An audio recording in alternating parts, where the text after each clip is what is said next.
അള്ളാഹുവിന്റെ ആഖിറത്തിൽ ആ കുടുംബത്തെ പറ്റി റബ്ബനോട് ചോദിക്കും. ആ ചോദ്യം കൊണ്ട് മനസ്സിൽ തോന്നുമ്പോഴേക്കും സഹാബത്ത് അങ്ങോട്ട് ബോധം കെട്ടുവെക്കും, അവരെ നെഞ്ചു പടയുന്ന. പ്രിയപ്പെട്ടവരെ, നമ്മൾ ജീവിച്ചു കൊണ്ടിരിക്കുന്ന ഈ കാലഘട്ടം തലമുറകളുടെ ചിന്തകളും പ്രവർത്തനങ്ങളും ഏറെ മാറിക്കൊണ്ടിരിക്കുകയാണ്.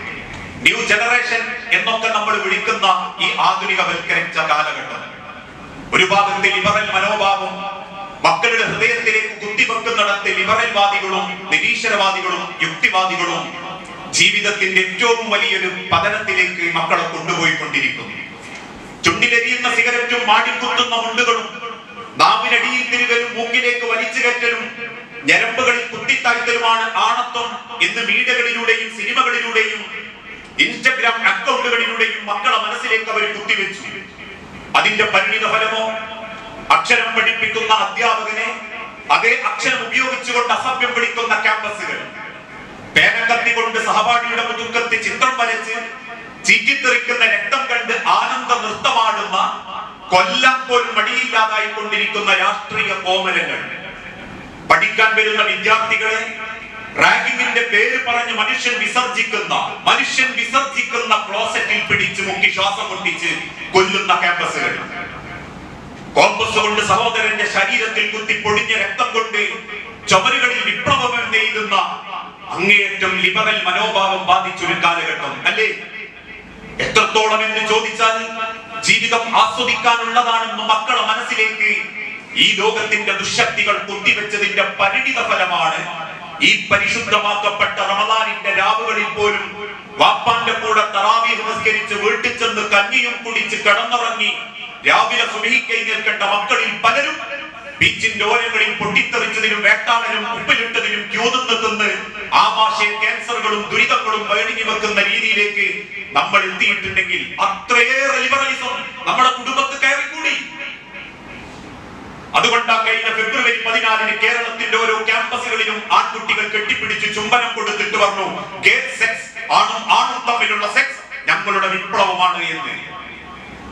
അരുതാഴ്ത്ത കാഴ്ചകളുമായി ബസ് സ്റ്റോപ്പിൽ ഇരുന്ന് തോന്നിവാസം കാണിക്കുന്ന മക്കളോട് ഒരു സാധുവായ വാപ്പ എന്ത് കളിയാ മക്കളെ എന്ന് ചോദിച്ച വാപ്പാന്റെ മുട്ടിന്റെ താടിയും തലപ്പാവും കണ്ട് മദ്രസാപ്പട്ടന്റെ ഉപദേശം എന്ന വ്യാഖ്യാനത്തോടുകൂടി കേരളത്തിലുള്ള ഒരു രാഷ്ട്രീയ യുവജന പ്രസ്ഥാനം ആ ബസ് സ്റ്റോപ്പ് തല്ലി തകർത്ത് 3 തൂണ് വെച്ച് പിറ്റേ ദിവസം രാവിലെ ആ തൂണിൽ ഒരു പെണ്ണിനെ ഇരുത്തിയിട്ട് ആ പെണ്ണിന്റെ മടിയിൽ 2 ആൺകുട്ടികളെ ഇരുത്തിയിട്ട് പറഞ്ഞു, ഞങ്ങളുടെ വിപ്ലവമാണ് ആൺപെൺ വ്യത്യാസമില്ലാത്ത ലോകം.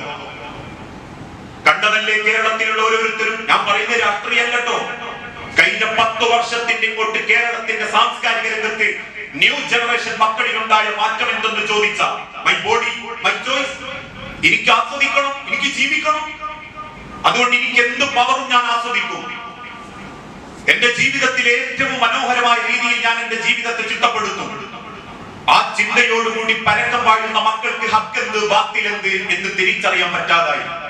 അതുകൊണ്ടാണ് ലിബറലുകൾ ആദ്യം കത്തിവെച്ചത് മതബോധത്തിലായിരുന്നു.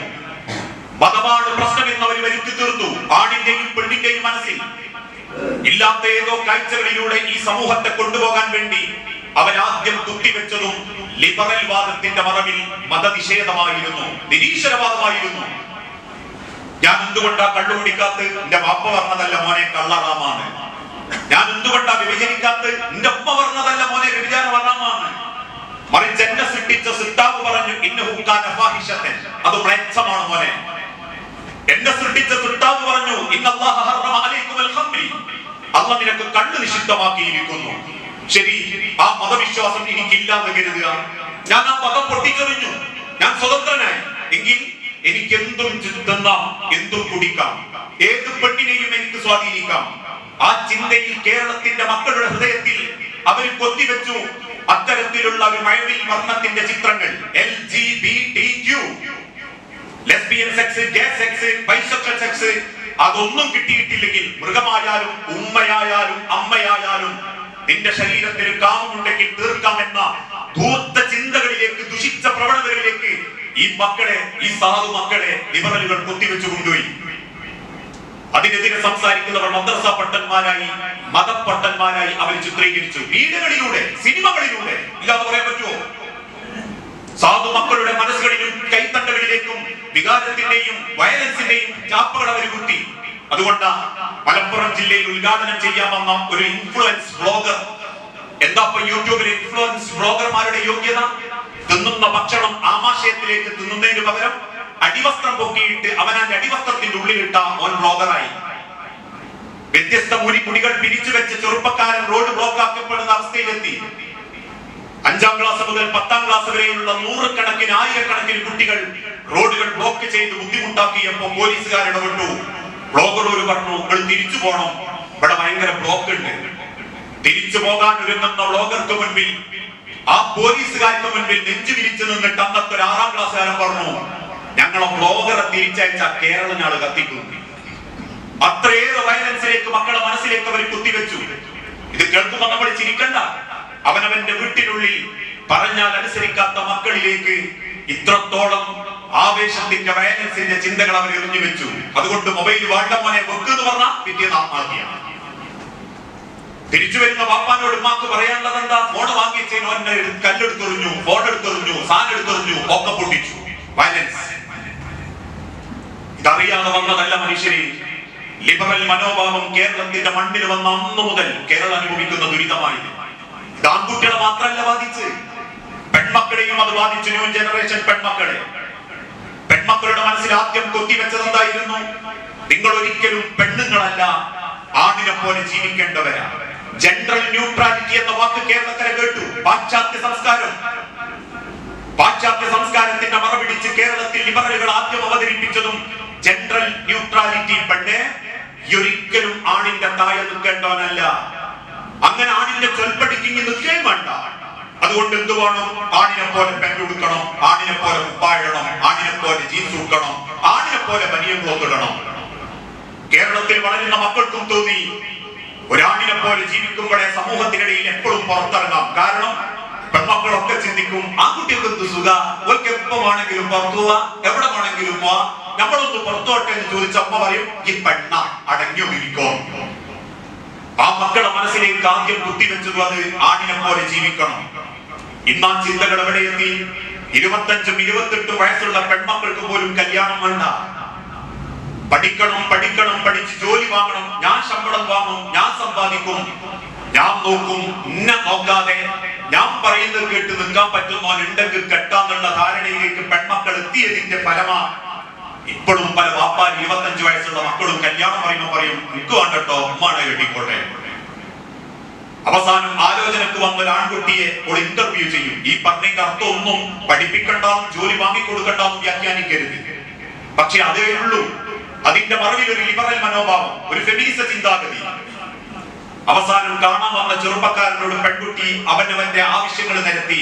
എനിക്ക് പഠിക്കണം, ചിലപ്പോ യൂറോപ്പ് പോകണം, ചിലപ്പോ ഞാൻ സ്വിസ് പോകും, അല്ലെ കാനഡയിൽ പോകും, പിന്നെ എനിക്ക് വേണ്ടതൊക്കെ കാര്യങ്ങൾ ചെയ്തിട്ടും ഞാൻ ശമ്പളം വാങ്ങും. ആ ശമ്പളം ഞാൻ എനിക്ക് ഇഷ്ടമുള്ള ജീവിത സൗകര്യത്തിന് ഉപയോഗിക്കും. എനിക്ക് കുറെ ആൺഫ്രണ്ട്സുകൾ ഉണ്ടാകും, എനിക്ക് സൺഷൈൻ കാണാൻ പോകേണ്ടി വരും, സൺസെറ്റ് കാണാൻ പോകേണ്ടി വരും, ഹാപ്പി ന്യൂ ഇയർ പോകേണ്ടി വരും. അങ്ങനത്തെ പലതും ഉണ്ടാവും. രാത്രി പകലെന്നുള്ള വ്യത്യാസമൊന്നും ഉണ്ടാവരുത്. എന്നെ നിയന്ത്രിക്കാനാണ് ഞാൻ കെട്ടേണ്ടത്. ആ നിബന്ധനയുടെ പേരിൽ ഇപ്പൊ എത്ര കുടുംബങ്ങളിലാണ്. കാരണം പാശ്ചാത്യ സംസ്കാരം ലിബറലുകൾ വീണ്ടും രണ്ടാമതായി കുത്തിവെച്ചു. ആണിന്റെ മാതിരി ജീവിക്കും എനിക്ക് നഷ്ടപ്പെടുന്നത് നിന്റെ ജീവിത സുഖാണെങ്കിൽ വിവാഹത്തിന്റെ മുൻപേ അത് കിട്ടും. അതിന് ലിവിംഗ് ടുഗദറുകൾ കൊണ്ടുവന്നു, അവസാനം ഡേറ്റിംഗുകൾ കൊണ്ടുവന്നു, ഇപ്പൊ പരിഷ്കരിച്ച പുതിയൊരു പതിപ്പ് കൊണ്ടുവന്നു. ബെസ്റ്റികളായി അവതരിപ്പിക്കപ്പെടുന്നത് ഒരു കാലഘട്ടത്തിൽ അവിഹിതമാക്കപ്പെട്ട ഏതെങ്കിലും ഒരാണും പെണ്ണും ഒരു റൂമിന്റെ ഉള്ളിൽ നമ്മൾ പറയും ജാരനാണ്. ഇന്ന് ആ വാക്കിന് പരിഷ്കരിച്ചൊരു പേര് കൊടുത്തു. അനുവദിക്കപ്പെടാത്ത ആണിന്റെ കൂടെ പോയാലും ഓ ബെസ്റ്റിയാ, ഓള് ബെസ്റ്റിയാ. മംഗലാപുരത്തേക്ക് പഠിക്കാൻ വിട്ട പെൺകുട്ടി ആഴ്ച അവധിയുണ്ടെന്ന് കേട്ടപ്പോ അമ്മ വിളിച്ചപ്പോ പറഞ്ഞു, ഞാൻ കമ്പയർ സ്റ്റഡിക്കാൻ മാറി. 3 ദിവസങ്ങൾക്കപ്പുറം കോഴിക്കോട് എരഞ്ഞിപ്പാലത്തെ ഫ്ലാറ്റിൽ ആൺ സുഹൃത്തിന്റെ റൂമിൽ ഒരു ഫാനിൽ ആ പെൺകുട്ടി തൂങ്ങി ആത്മഹത്യ ചെയ്തു. പരിശോധിക്കാൻ വന്ന ആളുകളോട് നാട്ടുകാരും കുടുംബക്കാരും പറഞ്ഞത് അത് ഓളെ ബെസ്റ്റിയാന്നാ, ഓന്റെ ബെസ്റ്റിയാന്നാ അവര് പറഞ്ഞത്. ആധുനികവൽക്കരണം എത്രത്തോളം നമ്മുടെ കുടുംബത്തിൽ എത്തി എന്നുള്ളതിന്റെ ഏറ്റവും വലിയ സങ്കടം. 15 സെക്കൻഡിന്റെ ഇൻസ്റ്റഗ്രാമിൽ ഇൻഡിവിജ്വൽ അറ്റൻഷൻ നഷ്ടപ്പെട്ട് 10 സെക്കൻഡിന്റെ അടുത്ത് തോണ്ടിയെറിഞ്ഞ് അടുത്തതിലേക്ക് ആവേശത്തോടെ കണ്ണുകൾ പായിപ്പിക്കുന്ന ഒരു ജനറേഷനിലേക്ക് നമ്മൾ മാറി. കേൾക്കാൻ താല്പര്യമില്ലാത്ത വാക്കുകൾക്ക് മുൻപിൽ ചെവി കൊട്ടിയടച്ച് സംസാരിക്കുന്നവർക്ക് നേരെ വൃത്തികേടുകൾ പറയാൻ മക്കൾ തയ്യാറായി. ഞാൻ ഇതൊക്കെ പറയുന്നത് രക്ഷിതാക്കളെ, അപകടകരമായ ഒരു അവസ്ഥയിലേക്കാണ് നമ്മുടെ സമൂഹം നീങ്ങിക്കൊണ്ടിരിക്കുന്നത്. അതിന്റെ ഭവിഷ്യത്തുകളായി ഇന്ന് നാട് അനുഭവിച്ചുകൊണ്ടിരിക്കുന്നു. മനുഷ്യർ തമ്മിലുള്ള ബന്ധങ്ങൾ കുറയുകയും മനുഷ്യർ തമ്മിലുള്ള സ്വകാര്യതകൾ പരസ്യപ്പെടുത്തപ്പെടുകയും പണത്തിനു വേണ്ടി എന്തിനും മടിയില്ലാത്തൊരു തലമുറയായി പലരും മാറാൻ തുടങ്ങി. അല്ലേ? ഒരു സാധുവായ ചെറുപ്പക്കാരൻ തിരക്കുള്ള ബസ്സിനിടയിൽ വേഗം വലിച്ചെടുത്തപ്പോൾ അറിയാതെ കൈവിട്ടൊരു പെണ്ണിന്റെ ശരീരത്തിൽ തൊട്ടു. കിട്ടിയ അവസരം മുതലാക്കാൻ വേണ്ടി ഇടത്തെ കയ്യിൽ ക്യാമറയിൽ പിടിച്ച് അരപിടിക്കുന്ന ഒരു ജന്തുവിന്റെ മനസ്സോടെ തന്റെ ശരീരത്തിന്റെ പൂർത്തഭാഗം ആണിന്റെ ശരീരത്തിൽ ഒരസി പ്രലോഭിപ്പിച്ച് അവസാനം അത് 5 കട്ടായി കട്ട് ചെയ്ത് അവനാന്റെ ഇൻസ്റ്റഗ്രാം റീൽസിലാക്കി സമൂഹത്തിൽ അവതരിപ്പിച്ചപ്പോ 24 മണിക്കൂറിനുള്ളിൽ ഒരു കുടുംബം അനാഥമായി. നമ്മൾ പറയേണ്ട ഇത് ഓൽക്കുണ്ടായതാണ്. ആ ലിബറലിസം മക്കളിലൂടെ നമ്മളിലേക്കും വന്നു. അതിന്റെ ലക്ഷണമാണ് പണ്ട് കാലത്തൊക്കെ ഒരു കല്യാണം എന്ന് പറഞ്ഞാൽ ക്ഷണിച്ച ആളുകൾക്ക് വൃത്തിയായിട്ട് ഭക്ഷണം കൊടുത്ത് പറഞ്ഞേക്കുകയായിരുന്നു. ഇപ്പോ ആചാരങ്ങൾ മാറി. കണ്ടുപോകുന്ന പെൺകുട്ടിക്ക് കുടുംബത്തിലെ ആൾക്കാരുടെ വക, പിയാപ്പന്റെ വക, ആദ്യം പോകുന്ന ഒരു ടീമിന്റെ കൂടെ ഉണ്ടാകുന്നത് ഒരു ഗോപുരത്തിന്റെ കിറ്റ്കറ്റ്, എക്ലെയറിന്റെ താജ്മഹൽ, പിന്നെ ഒരു 10-25 ഉമ്പാലും 18 മഫ്തട്ടോളും അതിന്റെ ബേക്കൽ ഒരു കാർമോലും 1.5 ലക്ഷം റുപ്യന്റെ മുട്ടായിട്ട് പരക്കം. അതിൽ കണ്ടാഭരണുണ്ട്, സ്വർണ്ണാഭരണുണ്ട്, വാച്ച് ഉണ്ട്, 1.25 ലക്ഷത്തിന്റെ ഫോണുണ്ട്. പവർ വരണം, സ്റ്റൈല് വരണം. അവിടെ തീർന്നോ നമ്മളുടെ ആഘോഷങ്ങൾ? തീരാത്ത മഞ്ഞ കല്യാണം, പച്ച കല്യാണം, മൈലാഞ്ചി കല്യാണം, ഗാനമേള ട്രൂപ്പുകൾ. ഭക്ഷണം ക്ഷണിക്കപ്പെട്ടവൻ പോലും ഭക്ഷണം കിട്ടാതെ വെപ്രാളപ്പെട്ട് എഴുന്നേറ്റ് പോകുമ്പോ ഒരു മനുഷ്യന്റെ ഹൃദയത്തിന്റെ വേദന മതി 10,000ങ്ങൾക്ക് ഭക്ഷണം കൊടുത്തത് ബാത്തിലായി പോകാൻ എന്ന് പഠിപ്പിച്ച പ്രവാചകന്റെ അനുയായികളുടെ കല്യാണ വീട്ടിൽ ഇന്ന് കാണുന്നത് ധൂർത്തും ആഡംബരവും മാത്രം. എന്തിന്? റീൽസുകൾ. ഇതല്ലാത്ത എന്തെങ്കിലും ഒരു നേട്ടം ഉണ്ടോ അതിനെക്കൊണ്ട്? നിങ്ങൾ പറഞ്ഞിരുന്നു എന്തെങ്കിലും ഒരു നേട്ടം? ഇത് ഉമ്മത്തിന്റെ ഇടക്ക് പ്രശ്നങ്ങളാണ് എന്ന് പറഞ്ഞപ്പോ ചിലര് ചോദിച്ചു, അല്ല എന്തിനാപ്പങ്ങൾ ഇതൊക്കെ അങ്ങനെ പറയുന്നത്? അത് ഓരോരുത്തരെയും പൈസ അവസ്ഥക്ക് ചെയ്യട്ടെ. ഒരു ദീനിനും പള്ളിക്കൊക്കെ കൊടുക്കുന്നുണ്ടല്ലോ. പിന്നെ ഓരോ പൈസക്കനുസരിച്ച് ഓർക്ക് എന്തെങ്കിലും സന്തോഷിച്ചാൽ എന്താ? അത് റബ്ബ് പറഞ്ഞിട്ടില്ല. പടച്ചോ നമുക്ക് തന്നത് നല്ലതിന് കുറച്ച് ഉപയോഗിക്കാം, പിന്നെ നമുക്ക് ഇഷ്ടമുള്ളതിന് ഉപയോഗിക്കാന്ന് എന്തെങ്കിലും ഒരു വിഷയത്തിൽ പടച്ചോ പറഞ്ഞിട്ടുണ്ടോ? എന്റെ മുഖത്തല്ലേ കണ്ണ്? ഞാൻ ചോറും കഴിച്ചിട്ടല്ലേ ഇതൊക്കെ ഇങ്ങോട്ട് ഉഷാറാകുന്നത്? ആരോഗ്യമുള്ള ഗുളി കുടിച്ചിട്ടല്ലേ കണ്ണിനൊക്കെ ഒരു ഉഷാറിട്ടുന്നത്? അതുകൊണ്ട് ഈ കണ്ണുകൊണ്ട് എനിക്ക് എന്തും കാണാം എന്നൊരു മനുഷ്യന് പടച്ചോൻ അനുവാദം കൊടുത്തിരുന്നെങ്കിൽ, അത് എന്റെ മുഖത്തായതുകൊണ്ട് എനിക്ക് എന്തും കാണാമെന്ന് പടച്ചോൻ പറഞ്ഞിരുന്നെങ്കിൽ ഒരു ഒളിഞ്ഞു നോട്ടവും എന്റെ കുറ്റായി തന്നയില്ല. പക്ഷെ പടച്ചോൻ പറഞ്ഞു എല്ലാം കാണരുത് കേട്ടോ, ചിലത് നോക്കരുത്. എന്റെ ചെവി എന്തും കേൾക്കാൻ വെച്ചു കൊടുക്കരുത്. നിന്റെ നാവ് കൊണ്ട് എന്തും സംസാരിക്കരുത്. അങ്ങനെ സംസാരിക്കാൻ തുടങ്ങിയാൽ നിന്റെ നാവ് കൊണ്ട് നീ കെടുതിയിൽപ്പെടും. അതേ വാക്ക് റബ്ബ് സമ്പത്തിൽ ഉപയോഗിച്ചു. പടച്ചോൻ തന്ന മുതല് അത് എന്റെ അധ്വാനം കൊണ്ടും എന്റെ പരിശ്രമം കൊണ്ടും എന്റെ ഡിഗ്രി കൊണ്ടും എന്റെ MP ഇതുകൊണ്ടുണ്ടായതാണെങ്കിലും ശരി, അത് ചെലവഴിക്കുന്നിടത്ത് പടച്ചോനെ സൂക്ഷിക്കാൻ നീ ബാധ്യസ്ഥനാണ്. ആ ചിന്ത കുടുംബത്തിന് നഷ്ടപ്പെട്ടപ്പോ ആചാരങ്ങൾ മാറി, പവറുകൾ വന്നു, സ്റ്റൈലുകളും സംസ്കാരങ്ങളും ഒക്കെ കൊണ്ട് മാറാൻ തുടങ്ങി. ഭക്ഷണം കഴിക്കാൻ വരുന്ന ക്ഷണിച്ച അതിഥികൾക്ക് പോലും ഒരു പിടി നല്ല ഭക്ഷണം കിട്ടുന്ന രീതി ഇല്ലാതായി. നിന്ന് തിന്നുന്നവരും നടന്നു തിന്നുന്നവരും കിടന്നു തിന്നുന്നവരും സംസാരിച്ചു തിന്നുന്നവരും തുടങ്ങി. പ്ലേറ്റും പിടിച്ച് ക്യൂ നിൽപ്പിക്കുന്ന ആധുനികവൽക്കരിക്കപ്പെട്ട ഒരു സംസ്കാര രീതി നമ്മൾ അങ്ങോട്ട് സ്വയം ഏറ്റെടുത്തിട്ട് പറഞ്ഞു, കാലം നിർത്തതായി പോയില്ലേ? കാലമാണോ കുറ്റവാളി? ഇതിനേക്കാൾ മോശമായ ഒരു കാലഘട്ടത്തിൽ സഹാബത്ത് ജീവിച്ചിട്ടില്ലേ? ആ കാലഘട്ടത്തെ അപേക്ഷിച്ച് ഇന്ന് പടച്ചോൻ എന്തൊക്കെ നമുക്ക് തന്നു. ഒരു കാലത്ത് 8 കഷണങ്ങളാക്കി എത്തുന്ന സഹാബത്തിൽ നിന്ന് ഇന്ന് രാത്രി 6 മണിക്ക് ശേഷം 10 മണിക്കിടയിൽ 8 ഭക്ഷണം ഓർഡർ ചെയ്ത് തിന്നുന്ന കാലം